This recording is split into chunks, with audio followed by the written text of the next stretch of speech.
शुक्रिया।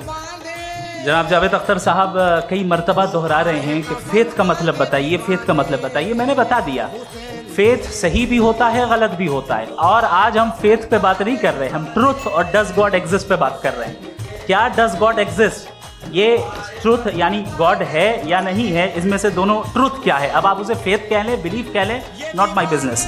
उसके बाद आपने कहा कि भाई सवाल करने से मजहब रोकता है।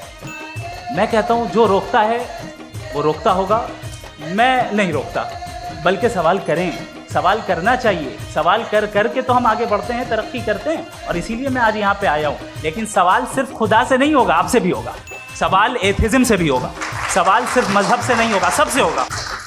और आज मैं सवाल करूंगा और उम्मीद है कि आप जवाब देंगे। अभी तक आपने वैसे कॉन्टिंजेंसी आर्गुमेंट का कोई जवाब नहीं दिया। चलें, आपने कहा यूनिवर्स के बारे में इटर्नल क्यों नहीं बोल देते। ये चूंकि लॉजिकली पॉसिबल ही नहीं है कि यूनिवर्स इटर्नल हो। यूनिवर्स एक कॉन्टिंजेंट चीज़ है जो टाइम एंड स्पेस के पाबंद है, टाइम एंड स्पेस से बाउंड है। जो टाइम एंड स्पेस से बाउंड होगा वो कॉन्टिंजेंट होगा। जो कॉन्टिंजेंट होगा वो उसकी बिगिनिंग हुई होगी, जिसकी बिगिनिंग हुई होगी वो इटर्नल नहीं हो सकता। ये तो कॉमन सी बात है।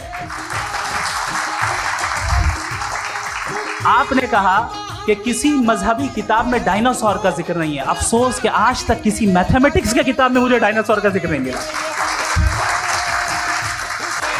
तो इसका मतलब मैथमेटिक्स की किताब बेकार है? नहीं, उसका वो टॉपिक नहीं है। रेवलेशन का और मजहबी किताबों का टॉपिक ये नहीं है कि आपको आके बताए साइकिल कैसे बनाते हैं, या आकर ये बताएं कि जो है डायनासोर कब था।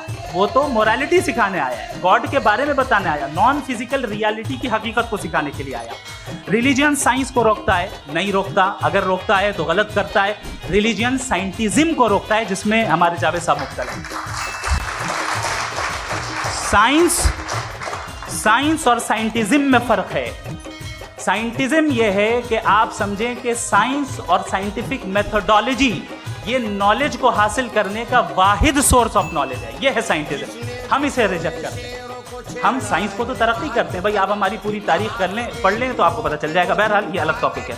उसके बाद इन्होंने एक लफ्ज़ कहा, वेटिकन ने फतवा दिया। वेटिकन का फतवे से कोई ताल्लुक नहीं है, दोनों कॉन्ट्राडिक्टरी अल्फाज हैं। उसके बाद उन्होंने कहा कि भाई हमें नहीं मालूम।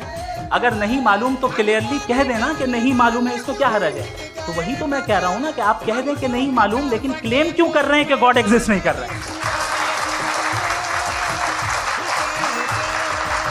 आप कह दें नहीं मालूम है, हो सकता है हो सकता ना हो, लेकिन आप क्लेम कर रहे हैं। The moment you say God does not exist, this is a claim, and now the burden of proof is upon you too, जैसे हमारे ऊपर है। और क्यों